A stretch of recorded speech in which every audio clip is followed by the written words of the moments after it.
ស្វាមីតើស្រីយល់ទេមីស្ងួនចង់ពីប្រពន្ធនឹមនួនមានន័យយ៉ាងណាឬមួយជាសិទ្ធស្វាមីបានដោយបោះត្រាសង្គមគ្រួសារគឺជាខ្សែចរបេះដូងអូនរឹង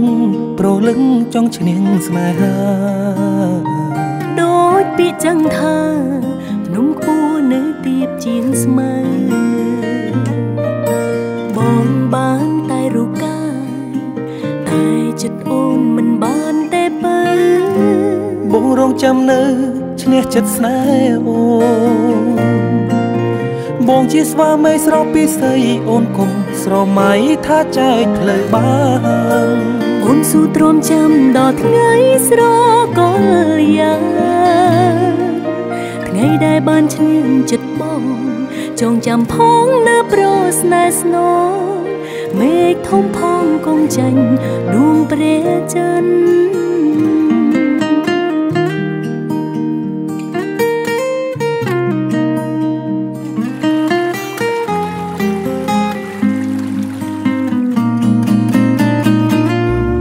ថាស្វាមីតើស្រីយល់ទេមីស្ងួនចង់ពីប្រពន្ធនឹមនួនមានន័យយ៉ាងណាឬមួយជាសិទ្ធស្វាមីបានដោយបោះត្រាសង្គមគ្រួសារគឺជាខ្សែចរបេះដូងអូនរឹងប្រលឹងចង់ឈ្នះស្នេហាដូចពាក្យចឹងថាភ្នំខ្ពស់នៅទៀបជាងស្មៅបងបានតែរូបកាយតែចិត្តអូនមិនបានទេបើបងរងចាំនៅឈ្នះចិត្តស្នេហ៍អូនបងជាស្វាមីស្រស់ពីស្អីអូនកុំស្រមៃថាចែកផ្លូវបានអូនស៊ូទ្រាំចាំដល់ថ្ងៃស្រកលយ៉ាងថ្ងៃដែលបានឈ្នះចិត្តបងចងចាំផងនៅប្រស្នេហ៍ស្នងមេឃធំផងគង់ចាញ់ដួងព្រះច័ន្ទបងជាស្វាមីស្រស់ពីស្អីអូនកុំស្រមៃថាចែកផ្លូវបានអូនស៊ូទ្រាំចាំដល់ថ្ងៃស្រកលយ៉ាងថ្ងៃដែលបានឈ្នះចិត្តបង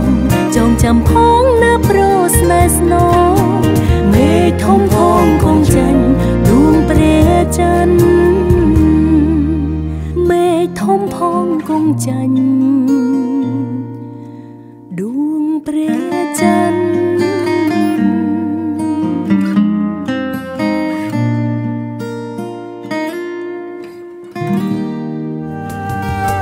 បើស្នេហ៍ហើយមិនប្រែជាប្រត់រឿងកំសត់មកពីនាងណា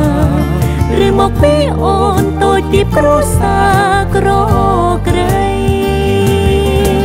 អានិតអូនស្ទើរស្អីសង្ខា